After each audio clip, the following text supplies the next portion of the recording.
All right, now they can see us. All right, and I'm probably going to mispronounce this, but Firona said, "Hi, Elise, tentacles forever." Yay! Hello, Micah. Not hiding behind the Twitter handle I see there. And I'm going to go Stev Dab, but I'm guessing it's Steve Dave, maybe. George, a star. Yeah, so George is a star. I like this one too. The dead peacock watches us morosely, says Fironis. Oh, yes. This is in reference to my background, which Yes, which I love. It's much better than mine. it was decided that it looked like two dead peacocks because one peacock could not quite fan quite that wide. So there must be at least two in the making of this blanket. Well, I'm thinking by the time you kill the peacock, he's going to fan however you want him to. I don't think he's got a lot of say in that matter anymore. Well, also true. And I'm just going to share this one just because I love the username. Totally Recall says, yes, tentacles. Yeah, that one I don't recognize. So, oh no, I bet I do know who that is. I bet that's Carrie. We'll see. We'll just have to see at the end of this. Hey, that's half the fun. So obviously, Byronis, yes, her username is Perfection. It's Carrie. So apparently those two know each other. Yes. All right. Well, I suppose we could do actually, before the introduction, I'm going to do what I call the pre-ramble. Again, my wife says I ramble, so that's what I'm going to do. So if you're watching this on Twitch, which you have to be if you're actually seeing this right now, go ahead and look down below you. There should be a follow button. Totally appreciate it if you hit it. Doesn't do anything, doesn't cost anything, but hey, it makes me look better. What can I say? Also, at the end, not right now, don't go there now, but at the end, if you click on the About button, that'll show you all the rest of the links. One of those is for the YouTube, where you will be able to watch this later in case you missed anything. And also, I'll have all the links for Elise's website, my website, all that good stuff there. And already, thank you, Totally Recall, for hitting that follow button. What do we got here? We got a few more. I'm not even getting to interview here because people are just already taking over here. Retreasure says, love the backdrop release. Elise, sorry. Thank you, Becky. And then Crazy Fist 89. Well, there's interesting. What are you going to talk about? That's what Crazy Fist wants to know. We will be getting to that. We will be getting to that. So as I mentioned to Elise here earlier, she got a very high rave review from my son.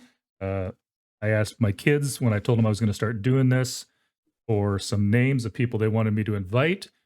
I realized I know my children very well because out of the 5 or 6 names I got, I'd already asked 5 or 6 of them to, go ahead and join me. Some of them have agreed, some of them have not. I totally understand it. But my son brought up your name. You're the only one I had not personally heard of yet. Ooh, and I think we have frozen, by the way, Elise, unless you are just really, really good at holding that position. Oh, nope. There we go. You're back. Now you're back. I think we had a little stutter there. Okay. But yeah, my son totally mentioned you. And as we talked about earlier, he had read and of course I don't have the actual book in front of me, Untrained Luck. He'd read the Untrained Luck one, which I just read today, and I absolutely loved it, by the way. Thank you. The book that I did read, put that in front of my face because it's the only way to make sure I've got it on the camera.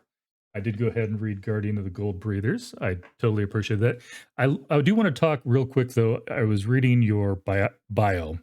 And in your bio, it says you credit much of your storytelling influence to a lifelong love of theater. And the one thing, because everybody always has some questions for the writers, and the one thing that it made me wonder about this, do you think that this helped you more with dialogue because so much of theater is dialogue, or do you think it helped you more with painting the picture? Because in a theater, you've got sets and stuff like that, and you know that you've got to convey with a picture in your mind to the reader in such a way that they can follow along. I would say kind of answer a third answer. I would say it's the high drama and the high stakes that is what you have to show when it's on stage. You cut out all the uninteresting parts and you show the parts that have the audience either laughing, crying, on the edge of their seat. And I'm just all about the drama. So I feel like that, and the ability to put a lot of emotion into words, which is what you're training to do when you're doing monologues or when you're doing a scene on stage with another actor. So more the dialogue and the high stakes. Gotcha. No, and that's a perfect answer. You definitely, I think, especially in short stories, which seems to be kind of your forte. you've got to cut all that extraneous stuff out. It's like you got to hit the points. And I'll admit it. When I was younger, I don't want to use the word snob because I didn't like novels over short stories just because I thought they were better. I liked them because if I had a really good story, I wanted more. Basically, I was just greedy. But I have read so many short stories since I started doing this, and I realized, sometimes I read a short story, for instance, Untrained Luck, and for the story you had to tell, it was there. It was perfect. There was anything else that you added to that for that particular story, not saying, and I know you're going to have another story or planning to have another story in the same realm, but you couldn't really add anything to that without it just being filler. And so I think you hit the story, you hit the high points. Also, by the way, Crazy Fist says, "Love Elise. She looks like a peacock." Thank you. I So love peacocks. yeah, the peacocks are taking center stage here. Yeah. And also, again, thank you for following. And Crazy Fist also says, "My name I have because of 36 Crazy Fists," Okay. which I'm gonna have to look that one up later. I have no idea what Yeah. he's talking about. I don't know. I missed the reference. Just a shout out to anybody in the audience or anybody who's watching this later who might be an agent. We do really want to see the novel that's coming out of Untrained Luck. So, release up. We need to see that book in print. I know a couple of your books have been reprinted. Obviously, Guardian of the Gold Breathers, because they were originally out by Book Trope, if I remember correctly. That's correct. And I want to read Forecast. I haven't gotten to it yet. I've just got too much on my plate. But I obviously, Moonlight and Oranges, as far as I could tell, has not been reprinted. Is that something that you want to look to reprint? And is there anything that you want to tell us about that book, since not everybody's been able to see that one? Yeah. So it's my first novel. It was when I was really really starting. It's a young adult romance, and it's based on like one of my favorite Greek myths, Cupid and Psyche. So a lot of the time I hear the myth, you hear about, this mortal girl marries this god of love, and he doesn't ever let her see his face. And then her sisters persuade her to light a candle or a lamp, and then she goes and peeks at his face, realizes who she's married to, and because she's broken his trust, he leaves. The second half of the myth, which I was unfamiliar with, is that she then has to undergo and pass 3 completely rigged tests set by his mother, Aphrodite, goddess of love. And I thought it was a very interesting women's quest, which you don't see a lot of in Greek myth. And I thought, okay, this would be interesting. Let's give him like a really, psycho mom and put this in modern day. And I set it in Seattle, which is my hometown. And I had a lot of fun with it. Yeah. Actually, it's one of the things I wanted to mention too. Kind of messed up my intro. I was going to do a little short intro of you. And one of the things I was appreciating was the fact that I've kind of decided that you are the collector of lost souls. Oh, All of your books have somebody who's lost something. There's a hole, and I feel like most of your stories, whether they be the short stories or the novels, it's about filling that hole with something. It's if like Gold Breathers, he's on a quest, but he's. I don't think I'm going to ruin the book for anybody, but he has a loss at the beginning. Fine, I won't say it. I won't ruin it. But he's got that he has that loss, and there's always that feeling that he is looking for something. And maybe it's fantastical, and maybe it's set in Tir na Nog. Well, actually, I take that back. It's not really set in Tir na Nog. We hear a lot about Tir na Nog, but you never take us there. But I actually feel like that was part of the fun of that book, is that you don't necessarily get to see that fulfillment, because that's not what the story is about. The correct. story is really very much about the journey that he goes on and what he has to overcome. Wow, you guys, I will say this. This is my third one. You guys are way more vocal on this than my previous audiences. Let me see if I can catch up a little stuff here in between Thanks, you questions. guys. Firona says you are fantastic at emotion. Oh, thank you. And I'm going to shorten some of these instead of having to say them all the time. Totally says, and relationships between characters. I promise I can speak English. Crazy also says short stories are better, I think. So, you're allowed to have a different take than me. It's allowed. But yeah, I do, like I said, I've really started to fall in love with short stories more than I ever did.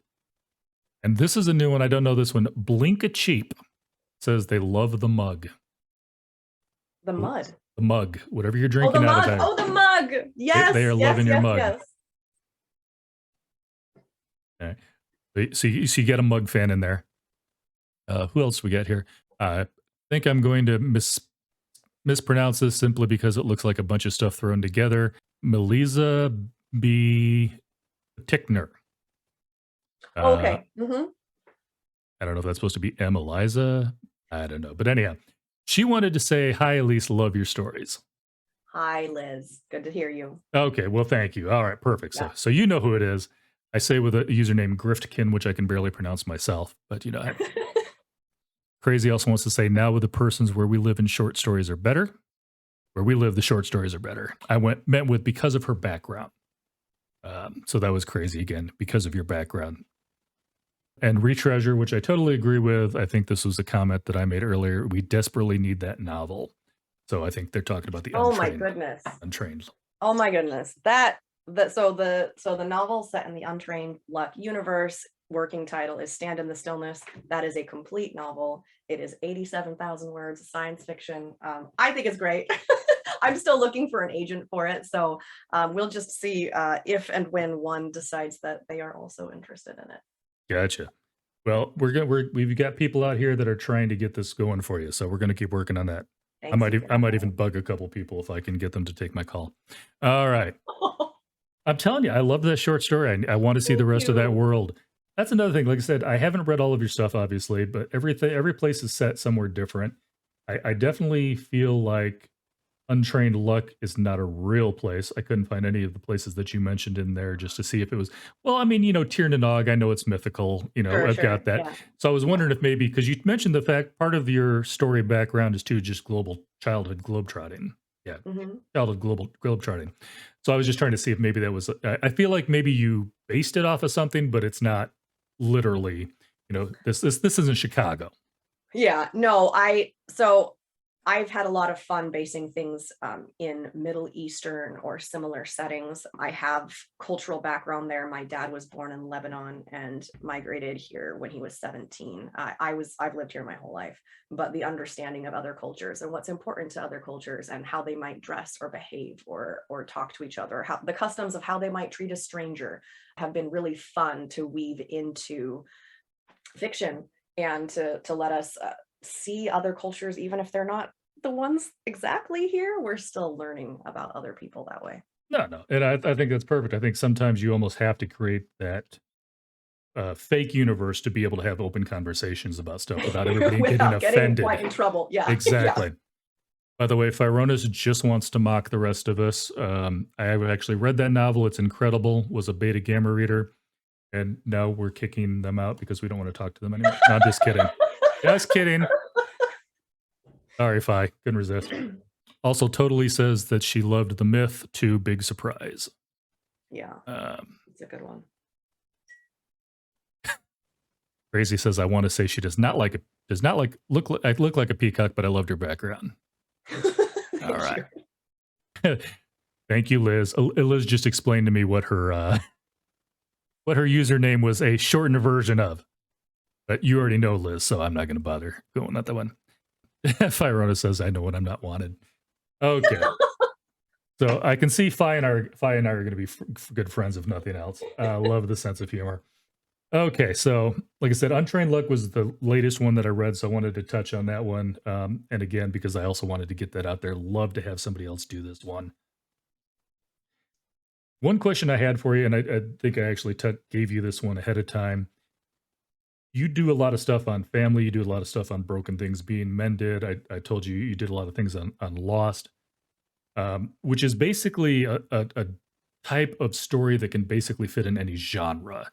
You could do this as just a regular fiction novel. You could even weave this into a mystery novel. What brought you around? I mean, all of your stuff that I've read so far seems to touch on sci-fi or fantasy. Is that just for a love of the genre, or do you really feel like you can tell your story better in that background? Both. I absolutely love the genre. I think that getting to throw in a science fiction twist or magic into a complicated relationship only makes it more interesting, and it gives you a different way to look at it. So in my short story Inheritance, I wanted to deal with siblings dealing with things that were passed down from an older generation, but I wanted to make that really unusual. So they were passing on actual physical skills from the grandmother who had somehow distilled them and was able to pass on her skill of baking to her granddaughter, and all of the complications that come with things passed down through the family. So I think that it makes it easier to actually create, instead of creating something that's like theoretical or hypothetical, you can actually create something physical in fantasy or science fiction to talk about it, or interact with it, and it makes it easier and more fun. Gotcha.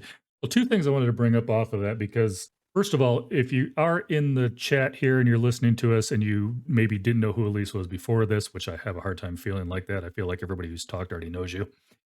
I love the fact that even if you're not a sci-fi fantasy fan, for instance, Untrained Luck, I feel like the sci-fi was the backdrop. The story was still the story, and that story could have been told anywhere else. Sure, you might have had to leave out the acid rain, but the actual story itself, what that was about, you really could have set that in a setting. So even if you're not a sci-fi fantasy fan, I feel like they could still read your book and thoroughly enjoy it. The other thing I was going to bring up, which has skipped my mind because it's just how I am. I got sidetracked on that. I'll come back to it if I remember it. That's okay. Guardians of the Gold Breathers was heavily influenced by Celtic myth. Is that something that you've always been interested in? Or you mentioned that you live in Seattle. Is that just, living in the Emerald City? Is that what got you into Tir na Nog? I think that Celtic myth and I are probably tied to Celtic music, which I grew up listening to. I listened to a lot of Enya when I was younger. That was one of my siblings was almost named Enya, so it was very popular with my parents. But I think that the reason Guardian of Gold Breathers ended up getting set in Ireland was I literally went on Facebook and said, okay, guys, what is the most magical place on earth that you can name? I want to know where you think is most magical. And somebody said Ireland, and they sent me a picture of Giant's Causeway. And I was like, it's going to be Ireland, guys. This is Gotcha. the story's happening in Ireland. And I was like, and it needs to happen in a forest. And I was shocked to find that there's not nearly as much forest in Ireland as I imagined there was. No, there's not. In fact, I'm just going to throw my wife under the bus a little bit. We had a big plan to go see Ireland for one of our anniversaries. And then her mother decided to go Ireland and took her without me. So she has beaten me to Ireland. However, on the plus side, she gets to show me around all the places when we finally get there. But I absolutely love Ireland. I say as I haven't been there. Someday. So again, I also mentioned to both you and you talked about the fact that a couple weeks ago I had Sean and McGuire on. You're both from Seattle. And I was kind of jokingly asking you, Forecast and The Wayward Children both tend to focus on hidden doorways. Is there something going on in like Washington I don't know about that you're all just writing these hidden doorway stories, or? Well, you see, in winter and a lot of spring, it is so gray. We would like to walk through a door anywhere to be anywhere else. So that could be the connection in the Pacific Northwest to doors. But the reason I wrote about a door was I was in a writer's group sitting in a cafe. It was one of those write for 15 minutes and then read aloud whatever you just created. And I just wrote a scene about two twin siblings burying a key, hoping that no one would ever find it. And a key goes to a door, and a key that you're burying goes to a door you don't want anyone else walking through. And that just might be a door that lets you see a future that is completely unhelpful to the seer. Gotcha. Yeah, definitely got to read Forecast. So Galen mentioned another vote for the novel that we talked about earlier, and also wanted to give a shout out to Enya. Go Enya. Oh, yes, go Enya. Phi also wanted to agree any genre reader could like that story because it's about the people, not the magic. Right. Totally decided to sing Sail Away, Sail Away, Sail Away. And lots of Enya fans here. Jetser War, there's a new one. Enya would love Peacocks, sure of it. Oh, good. And I feel like I'm missing an inside joke here. Firona says, in-laws, am I right? About, I'm not sure where are we? I might have messed up where we are, when she said that versus where we are in the talking. Yeah, so. it could be if it's in reference to like my Cupid and Psyche myth, Moonlight and Oranges. She's got a pretty crazy in-law. So Gotcha.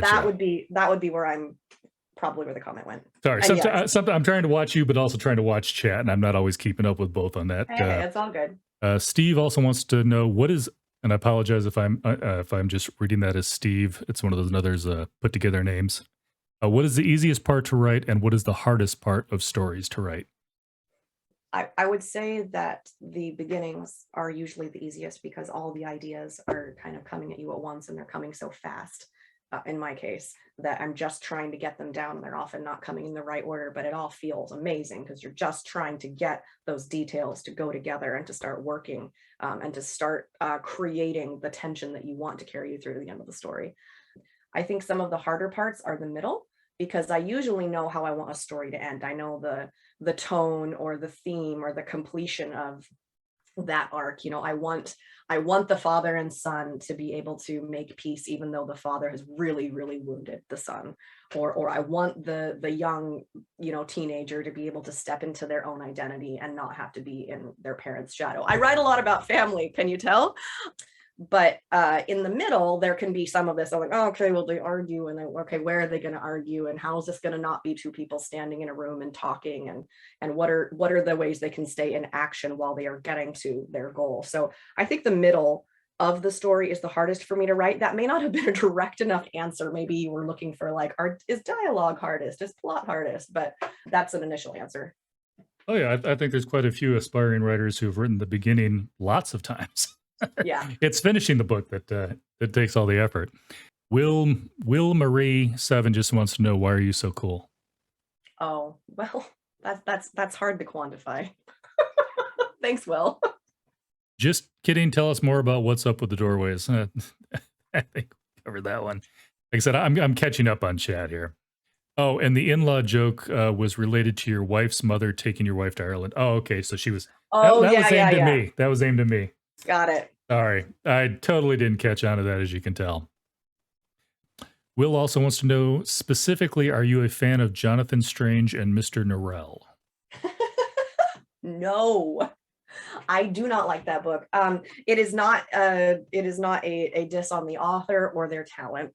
I simply could not get into it for its length and all of its cultural references. I started to drown because I am a fast action. I like action adventure movies. Those are like one of my favorite genres to go to. So it needs to move fast. I need to I would prefer my my pulse be elevated. I do not want to be lost in a lot of historical details that then I might feel stupid if I don't completely get them or follow them. So it just did not. I bounced off of that book. Gotcha. So I'm not seeing any like 700-page novels in your future, as I'm guessing. Probably not. You got to spend a lot of time explaining exactly what color the grass is in those novels, I think, sometimes. And I'm just like, it's emerald if I'm feeling fancy. And Fyronis, again, I think I missed the timing on this one, just said, because she is a tentacle. But I think that may have been an answer to why you're so cool. Oh, yes. Yes. So I'm wearing a couple things. I took my jacket off. I have one of my writing groups, We're the Tentacles, and I don't know if you can see it, but I've got this really cool pin. It's extreme close up. Close up. I don't think you can see it. It's an octopus. And I It's have all this good. from another writing group. But anyway, I got too hot and had to take my jacket off. No, I get that. Yeah, I actually think I was worried because I'm right here next to the window. I actually may have turned the heat up a little too high. Oh yeah. For this chat, but I'm not going to stop in the middle of it and get up and go turn it back down. So I'm just going to live with it. All right. Another thing I wanted to ask you, obviously, you're an author. We're going to talk a lot about writing. What do you do when you're not writing? What's your quote unquote free time? I spend a lot of time with my kids. I have an 8-year-old and a 5-year-old, and so a lot of it is with them. As far as hobbies, I really enjoy swing dancing. I would love to say I do it more, but the time to swing dance has passed temporarily. I do swing dance at weddings, and occasionally when a few swing dancing friends and I get together and we turn on music, take off our shoes and dance in our socks in the hall. So I love dancing. I'm also a visual artist. I enjoy painting with watercolors and acrylics. And I just started getting myself teeny tiny cardstock cards so that I can paint something very manageable that I can finish in one sitting. Which makes me less stressed out about getting out all the paints. Does anybody ask you why you're at their wedding? No, I'm just kidding. That was horrible. All right. Just crash the wedding for the music. Yeah, I'm just here to dance. And my wife and I love dancing, but actually the sad thing is we she's a nurse. I'll just go throw that out there. So we take some country line dancing lessons and stuff like that. We go for a few weeks and then life happens and by the time we have some free time again, we're like, I don't remember any of the steps. Yeah. Dancing does take practice. I would give it that much. I was in the swing dance club when I was in college, and my husband and I met through swing dancing Oh, friends. nice. So we've got some of that, when we had all the time in college and could dance like 6 hours a week or something crazy like that. Yes, that would be fun. Yeah. Galen wants to know what was the last book you read, and for a bonus, I didn't know we were giving out bonus points, but we're giving out bonus points. Did it give you anything you could incorporate in terms of your craft? Okay, awesome. The book I just finished, I like this question, was the Napoleon of Notting Hill by G.K. Chesterton. And it has to deal with a lot of really interesting themes. But the one that really stuck out at me is that there is a place in this world for very serious passion and sobriety and taking things incredibly seriously. But there's also a place for not taking things seriously at all and laughing at them. And that those actually have to go hand in hand for us to view the world properly, because on the one hand, you can just get way, way, way too strict and serious and having absolutely no joy in life because it's all about the rules. And then the other hand, it can go haywire because nothing is sacred, nothing is important, everything is a joke. But they both have to go together. So I've been thinking a lot about my tendency to lean into the serious and to not laugh at myself generally, and where humor is absolutely as much a gift as serious passion. So I haven't gotten that into a story, but that has been something that is probably going to work its way in pretty soon. Gotcha. All right. So let's see. Give this shout out to Jetzer just because I'm a huge Marvel fan. And I'm pretty sure this was in reply to your tentacles. Hail Hydra. Yeah. Uh-huh. Totally also says she can vouch for the dancing. We took over a hall at a writing seminar and had a lot of fun. So much fun. Jetzers also comes back with, what is your favorite undiscovered author series? Something that people should read more. Maybe some small author that you've read that. Oh goodness.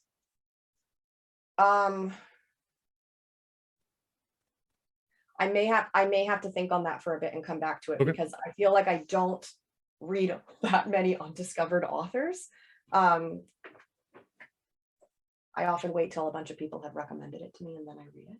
Gotcha. Which means they're not undiscovered, because I want to make sure it's worth my time. Ooh, So let me think on that. actually, that brought. I had a question here, and I think that's what brought me back. That Okay. question that I missed earlier. One of the things I loved in Escape Pod, you talked about Carmen earlier, is the fact that all three of the siblings, and I'm not gonna try to do spoilers, but all three of the siblings, they have the inheritance that we talked about and being able to fill in those skills and stuff like that, but they all react differently to it. Mhm. Oh, and I apologize, I can't remember the siblings. I think the brother was it Marco? It's Carmen, Daniela, and have I forgotten the brother's name? I swear it began with an M. Okay, but anyhow. Anyway, Uh, Mario. Mario. There it I was is. close. I was a letter off. I had most of them. All right. Mario, he almost jumps in and because they each get their choice, and Carmen kind of puts him off, pick what you want. And he is very much, he grabs his to help his work. And Daniela grabs hers, and I think it's much more to help her social life. Carmen is the one that seems to have the biggest hole to fill in her life. And again, I don't want to give away the story. And yet she's the one that's almost the most reluctant to actually go ahead and do that and to get those pieces filled in. And I feel like sometimes, and again, I don't want to read too much into what you wrote, but this is how I read it. I feel it's one of those things where sometimes people, when they're hurting, sometimes they just want that time to hurt. Some people automatically go fill their life with stuff, and I need to work because I need to not think about it, or I need to go socialize, so I need to not thinking about it. And I feel like Carmen really just like, I need to grieve first. I can do that other after I've healed. Maybe I'm wrong. Maybe that's not what you meant. But like I said, I just love the fact that all three of them have the same opportunity, but they all handle it differently. Mhm. Yeah, I think what I was there was that Carmen has a very personal grief that she's dealing with, as she walks through this inheritance. But the other aspect of it was this wasn't like as impersonal as here's this chunk of cash, spend it as you will. It was here are these memories that are absolutely flavored by your deceased grandmother. And for Carmen, she had the most difficult and rocky relationship with the grandmother, and she knew she would be taking part of her into her mind and into her identity, and she was not ready for someone else in her head. At Which least at the beginning of the book, she's not. no, yeah, I Yeah. totally get that. That was like I said, I loved that story. I actually, and this is not to put down Gold Breathers. I actually, but of course, I think Gold Breathers also maybe wasn't written for me. Oh yeah. It's Uh-huh. definitely a little more YA, but I loved your short stories even better. I really loved both of the short stories I read. Which actually leads me to another question. Then I have a Can couple of I questions. say Oh no, go ahead. for listeners who haven't heard it, the story we're referencing with the three siblings is Inheritance, and you can Yes, read or listen to it for free at Escape Pod.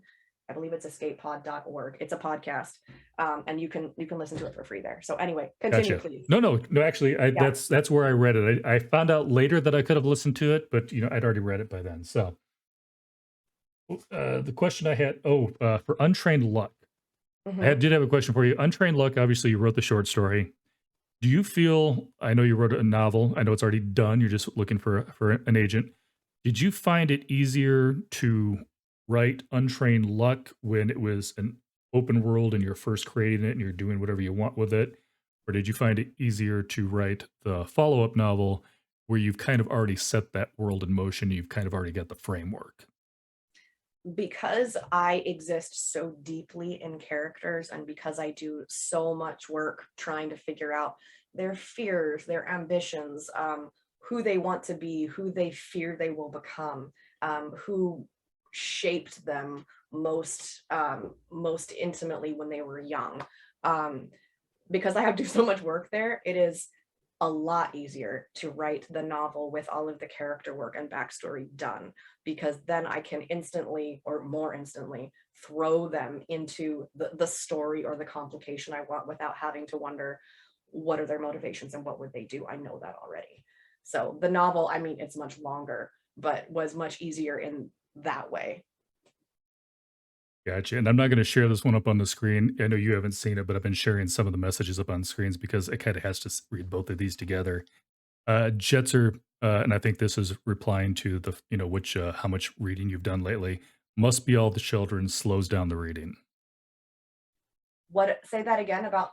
Your children, slows down your reading time. You don't have quite as much time to read as, Yes, absolutely. I'm a pretty avid reader. I'm not the fastest reader.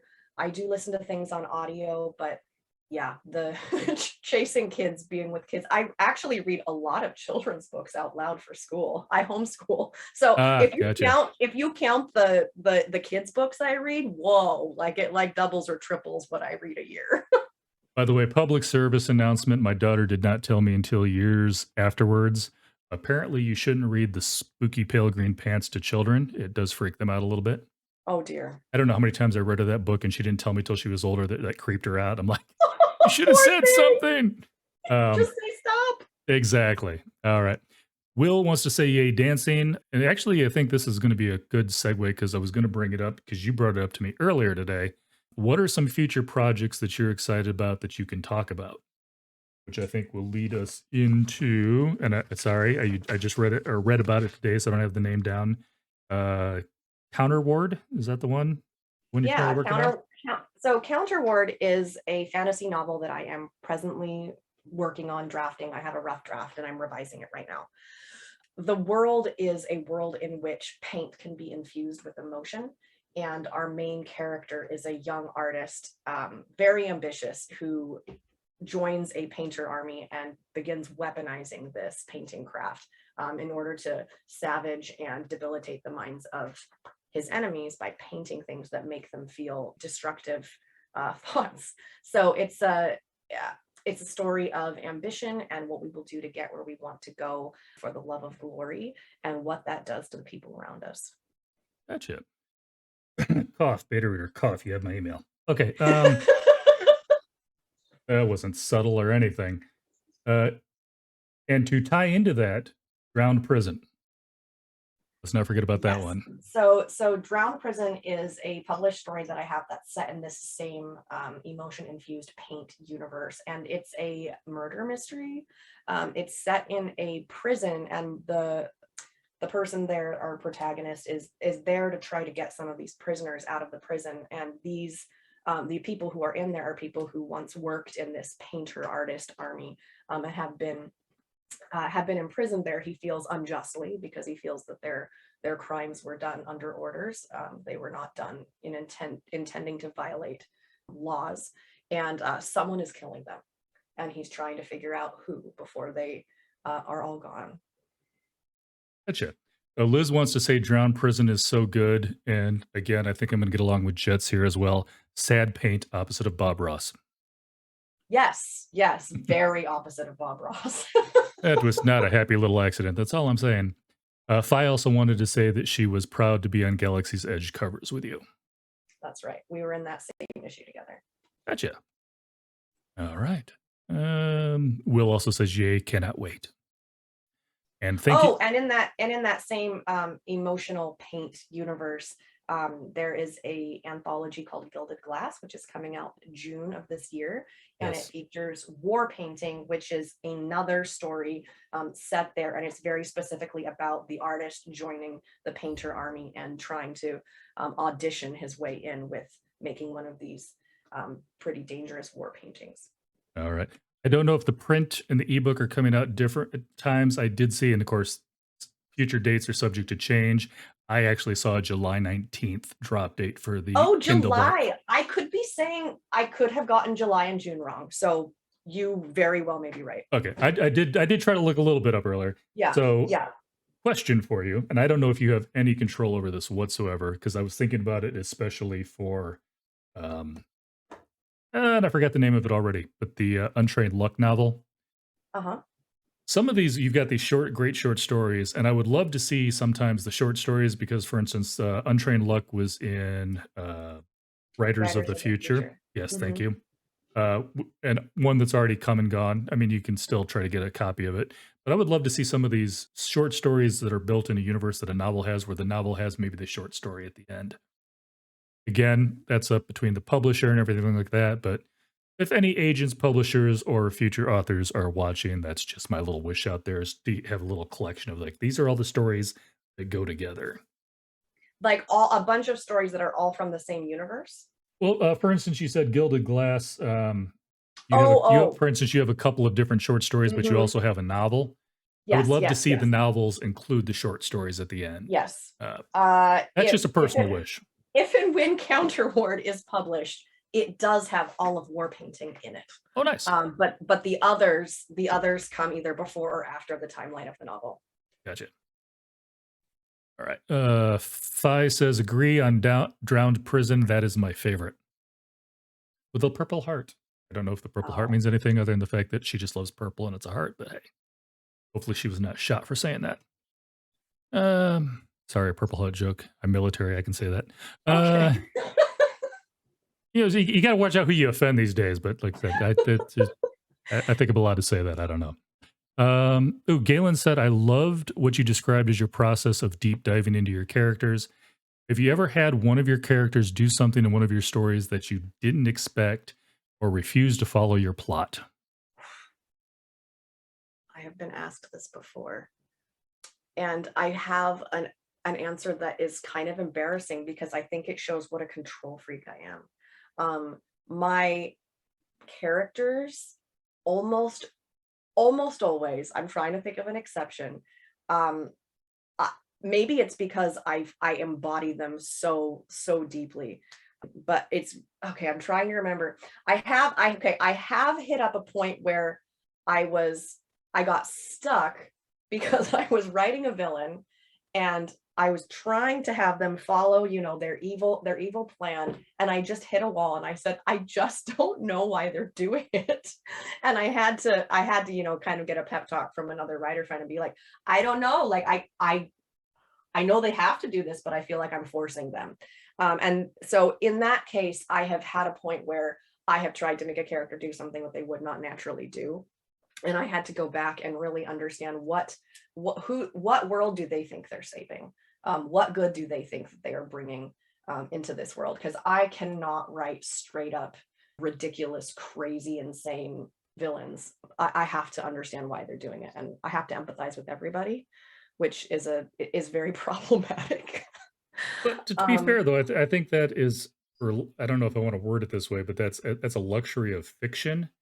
I think I see enough in this world, or in my previous life doing IT work, where I look at people going, "Why?" People don't always necessarily have to have a why. I don't think, but I feel They like don't. if you don't have a why in a book, though, the reader's left like, for some reason, we want our fiction to make more sense than our fact most of the Yes, we time. do. We do. We demand a bit more of it. Someone was asking about undiscovered writers, and I have so many writers I love, but I want to give one shout out to a writer I know personally, and please know that any of you other writers, if I'm not saying you, I'm not picking favorites. I just wanted to recommend someone. Their published work is out there. You can read it for free. The story I am thinking of, it's not a book series, but it's a nice long short story. I think it's a novelette. It is called Quintessence. The author is Andrew Dykestall, and you can read it for free online at Beneath Ceaseless Skies. And it's just one of my favorite novelettes I've read in the last year or two. I can't remember when I read it, but it's great. So if you're looking to discover someone new, I recommend that. So I got back to that question. I'm so proud of myself. Sometimes you just need time. Not all. Yeah. That's the fun of doing a live chat, is you're not going to have all the questions ahead of time. Somebody's going to throw something at you once in a while. I always hate the ones where I know the question ahead of time, and between the time I read the question and the time I actually got to the question, I'm like, wait, I think I have a different answer now. Like that whole George Costanza thing. That's what I should have said. Yeah, I just dated myself with that reference. I don't care. Just got to throw this out. Totally did ask a question, but then she threw out that you've already answered her question. So, good. Yep. No, she wanted to know if there was any more work set in the drowned prison, but then by the time I got to her question, you'd already answered that one.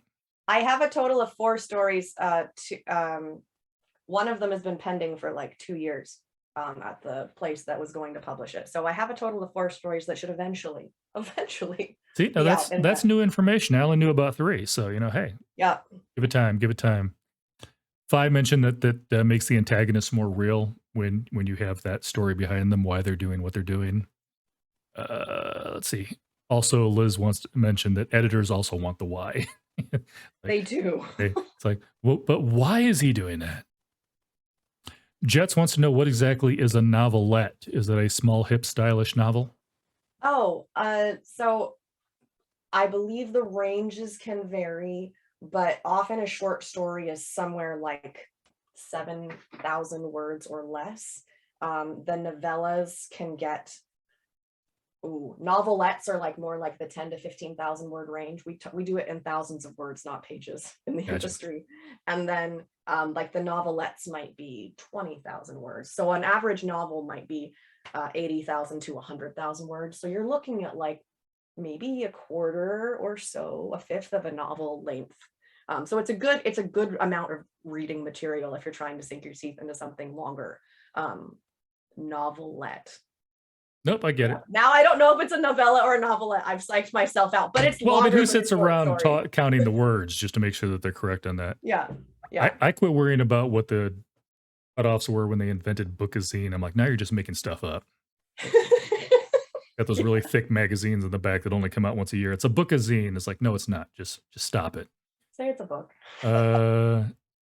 Ironis is, and again, I may have missed what question this was an answer to. She's like, she's going to say Andrew because the man is a genius. Oh, that's because she and I both know this author. Gotcha.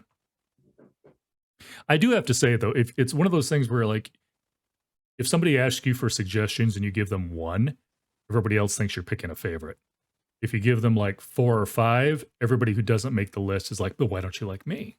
So you can't win. You There's no can't way to win. win. You can't win. That's why I tried to preamble it. All right. Oh, and so and then Fi is just also answering questions in the chat for me. So I don't even really have to be here anymore. Um, so but that's okay because she knew how to spell that and spell the author and everything too. So she was just helping out on who that author was that you mentioned and what the name of the Oh, book was. excellent. Oh, yes. Thank you. Thank you for spelling that, Micah. I think okay. I'm gonna get myself in trouble here. Now I'm just curious: is Micah a guy or girl? Micah's a girl. Okay. Well, with Fyronis, I was definitely leaning towards girl, but then with Micah, I'm like that could go either way. So It can. sorry, Micah. That was just for my own personal knowledge, just so I can quit thinking about it. All right. Okay, what do we got? Actually, I think I've covered most of the questions I had. Like I said, you've got a lot of stuff in the pipeline, for lack of a better word, just waiting to go out there. Did anybody else in the chat have any specific question? Bye, I will accept any pronouns. Okay, fair enough. Fair enough. So here's one. Actually, this is a good question, so I'm going to throw that up there. Galen wants to know, what is the question you expected to be asked but never came? One of the ones I have kind of been waiting to have asked is, what is a secret skill that most people don't know you have? Because it's kind of like, you talk about writing for forever and it's great. I love it, but it's also fun to be like, hey, I also do this. Diesel mechanic? When I was 16 and a half, I earned a black, I pause. I earned my black belt in Do martial arts. And it's been something that I would say I don't practice it a whole lot now, but there's a lot more confidence in being able, not necessarily to destroy someone because I am not that big and I'm not that strong, but being able to get out of dangerous situations or defend myself. So I have a black belt and I like to reveal that sometimes. No, hey, that's A, that's impressive, and B, I completely agree with you. It doesn't matter if you're big or strong, just the confidence and the ability to defend yourself. The average attacker, that's probably going to throw them off long enough for you to get away. Right. Totally get that. Jetser War wants to know your perspective on the impossible to pronounce fantasy names. As in, okay, so there's worlds out there where authors just kind of mash up syllables and consonants and expect you to appreciate them. I think that, in my opinion, there should be at the very least a pronunciation guide, and that you're not doing your readers a great service if they look at it and their head just kind of goes, what? Every time they look at the word. So if that means like making the spelling a little less fancy, great. I also know that sometimes authors are trying to mimic a particular nationality, and so then they're like trying to create like something that looks kind of Italian because their thing looks like a magical Venice, and in that case it's understandable. Just learn how to pronounce the GNIA weird way that they pronounce it in Italian. But I generally don't. I try to make mine accessible. I've had people read some of my earlier stuff and say, I just had to say someone else's name because I didn't recognize the name of your character. So I just called her Lisa. And I was like, but it was phonetic. Like, it's not hard to say. But that can really throw some readers off. So I try to make it not too hard. I won't say my wife's name because she's not big about being outed on social media, but she's got a completely phonetic name. If you read it the way it's spelled, you're good to go. And everybody mispronounces it because it looks too much like another name and people's brains just want to fill it in. So I totally get that. Hey, as a person who sits here and tries to read people who've come up with usernames that was left over from stuff that everybody else hasn't already taken, I get that. Sometimes I'm reading stuff, sorry, Liz, and I'm just looking at it going, it's like, that means something to somebody. Well, Fi's also, she says she's an editor and people have some wacky names sometimes. I think you just have to read out loud. I think a lot of it happens when someone is just writing it and they think it looks cool on the page. And then you read it out loud and you go, wait, no way. Like, no way, I can't do that to someone. Or think about the poor person who'd have to do the audiobook. Oh So yeah, I declined told you to be earlier reading. if I'd said Gryftkin out loud a couple times, I probably would have picked a different username. Right. Uh, Downside is the username that I've always used before Twitch, somebody took. They don't So stream. I don't even think they're live, but they took my username. I that's had to frustrating. come up with something else. Uh, and Fi says she agrees. Does it look cool or read easy? A balance is necessary. I feel like if you want to make something that's like super hard to pronounce, there's got to be a storyline reason behind it. Because the first thing I thought of when you said that is like any Superman fans here. I'm a Marvel fan, but I've read some Superman. Mr. Mxyzptlk. I mean, that's the entire point of the fact is his character is that the name is virtually impossible to pronounce, much less now you've got to get him to say it backwards. Yeah, if you haven't read the DC comic books, it's a villain from another universe, and the Okay. only way to banish him back to his universe for a certain amount of time is if you get him to say his name backwards. Okay. And most people can't say Mr. Mxyzptlk in the first time. I spent my entire teenage years going, Mr. M. I got no idea because we didn't have all the good cartoon movies and cartoons and stuff like we have now for the comics. I think it's another big thing. I want to give a shout out to anybody who has ever grown up saying a word wrong because you've read it your entire life and never heard Oh, anybody say yeah. it. Oh, yeah, I've even incorrectly corrected someone to say it the way I said it in my head, and they were Mhm. correct and I was wrong because I'd always said it poignant in my head. Fair enough. Uh, Galen likes my username. Appreciate that. It's actually just a amalgam of Cryptkins, which is a little series of cryptids that I love, and Grifter, which was a fun comic book guy that I liked. And I Oh, figured I cool. didn't want it to be, either one of those because, just copyright laws and stuff. So I just kind of had to make something up, which let's face it, that's how most names get made up. Like, That's I right. like that name, but I'm legally not allowed to use it. Oh, yeah. So Jetser, thank you for mentioning that, Jetser. Jetser mentioned Fluter Flam, which is how I pronounce it. It's got multiple F's in it. Then I was like, why do I know that name? And then he mentioned it's from Prydain and Lloyd Alexander's Chronicles, which I actually love that series. So, not to take away from Elise, hopefully I'm allowed to say I That's like fine. other authors. Uh, but yeah, he mentioned Fluter Flam, and I'm like, why do I know that name? It's like, that would be why. It's just been another YA book. I read it when I was, very, very young. And there's nothing against YA books, by the way. I have way too much Neil Shusterman on my shelf to complain about YA at my age. There's some good YA books out there.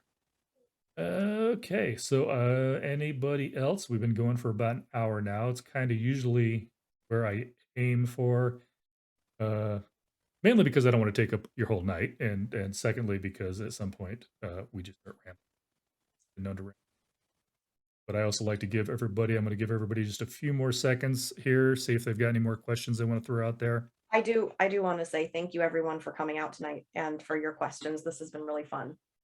I've appreciated it. I do have to say that nothing against my previous people that I've dealt with, but you seem to have been the most interested in this, for lack of a better word. Um, well, no, I'm not. I'm saying is like I appreciate it. It makes my job easier when I really feel like you're invested in this and you came prepared. We've had a lot more, back and forth. I won't throw Brian under the bus just because I've known him forever and he probably knew I was just going to sit down and chat for an hour. Um, but like I said, I really appreciated the back and forth, and I feel like that's helped me be more prepared for this conversation than I would have been previously. Fi does want to know if you enjoy writing dialogue, but I feel like that's already. I love writing dialogue. Yeah, I feel like I that was just love a bump it. set to you. That's like she's like, I'm just going to throw this out there so Elise has an easy. I mean, I love writing a lot of things, but dialogue is probably my favorite. That's actually a good question, though. I don't think I meant to ask you this beforehand. Elise, I am pronouncing that correctly, right? Yes, Okay. yes. I thought that was an easy one, but then I've seen so many people with weird names before. My last name is Stephens, so that's the one that tends Yeah, to throw people off because I'll get a lot of Stephens. gotcha. Steven. Sorry, meme time. I don't know if you've ever seen that one.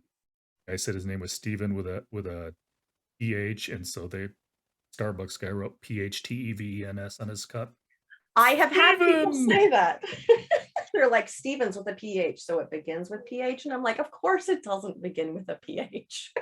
That is a meme. Look it up later. I love it. There's a little dog with a bad overbite who became very famous. His name is Tuna. If anybody's looking up for that. And so somebody took the Stevens thing and then put his face on it because it's like, "Steven!" It's hilarious. Okay. Sorry. I'm off. See, I ramble. That's the problem. Retreasure one says it was an amazing. Go Elise. Galen says awesome chat. Thanks for this. Totally says great conversation. Liz says thanks both of you. I appreciate that. Like I said, if you're worried about missing anything, I am going to go ahead and probably later tomorrow, because I like to do a little editing. Not much, get most of the conversation, but some of the some of the pauses out, and I will get this back up on YouTube tomorrow. Also under that, like I said, I will have all the links. I'll have the links to Elise's website. I'll have the links to my website so you can see who else is coming up soon. If anybody cares, any of you fantasy people out there, I do want to say Jen Lyons will be here 2 weeks from now, so that's going to be the next one. Firerunners is throwing out links here. Perfect. I didn't even know I had that turned on. I don't have a problem with what Fi posted up there, but I probably need to make sure I have to authorize those links next time. I don't want somebody posting something there they shouldn't be. But yeah, I will have the Beneath the Ceaseless Sky. Basically anything that we mentioned, I try to put a link out there for, just so somebody can follow along, whether that's another author or, like I said, I mentioned the Gryftkin guy, so I'll probably put one of those. One question. Oh, Fi, to save you time. Thank you, Fi. I'm still a little worried about the fact that I have that turned on, though. I'm going to get somebody going by. It's like, hey, come check out my Pornhub channel. It's like, no, we're not putting up that link. Going to have to edit that out. Oh, last thing I always like to follow up with, and I did give you heads up on this before, I always like to do nothing against Amazon, but I do like to give out a shout out to a local independent bookstore. Who do you like to go to? I enjoy the Uncouth Buzzard. It is a small, local, little store in Seattle's Greenwood neighborhood. And they have a really cozy, comfortable vibe. They have new books and they have used books. And the owner, Theo, is just really nice. So Perfect. I enjoy them. That will be down in the links for the YouTube when this gets over there. Obviously, I have to give a shout out, because I live here in Omaha and actually used to work there, to the Bookworm. I'm also going to give a shout out on a side one because, and again, this is from previous, but apologies again. I totally screwed up the audio on Brian Freeman's, so I didn't end up posting it on YouTube, but I'm going to give a shout out to Once Upon a Crime up in Minneapolis. That's one that he wanted to mention. And Fi's like, Uncouth Buzzard, what a name. I know, right? Blanket Chief says, love Uncouth Buzzard. So I feel you got some local people in here hanging out with you today. So that is pretty much it. I want to thank again everybody for stopping by. Like I said, if you want to hit the follow button, I appreciate it. If not, I don't blame anybody. It's totally fine. But it'll make it easier to find next time if you want to come follow along as well. But like I said, I love talking to you, Elise. Also appreciated the little side characters you had come in for the episode before we started here. No problem. Little guy's got all the attitude. I'm just letting you know now. It's like yeah. Mm-hmm. Oh, don't we know it? You've got some work cut out for you. Will says they'll be following your career with great interest. I wanted to say great work. Fi also said yes, great job. What I am going to do, I'm sorry, I just got to read this. Fi, the uncouth peacock whom you rightfully murdered. The uncouth peacock. I need to write that down. Yeah, we'll see if what Buzzard has to say about that later. But if anybody wants to do hang out for just a minute, you do not have to stay. I am wrapping this up, but what I'm going to do, and I don't know if anybody just created Twitch accounts to come see this, so you may not know this, but what I'm going to do as I leave is I'm going to raid a friend of mine who actually got me introduced on Twitch. He's not doing author events, so you may not want to stick around for this, but if you do want to hang out, I'm just going to throw a little bit of viewership his way. It's called a raid, and basically what I'm going to do is I'm going to channel you all over to his channel. Feel free to say hi to him, and then, like I said, I know he's playing Elden Rings, so you can, like I said, if you want to bow out of that after that, feel free. I think that's it. Like I said, come check us out on Gryftkin.com. Link will be on the YouTube thing, but that'll get you to all my other stuff as well. Guys, thank you so much.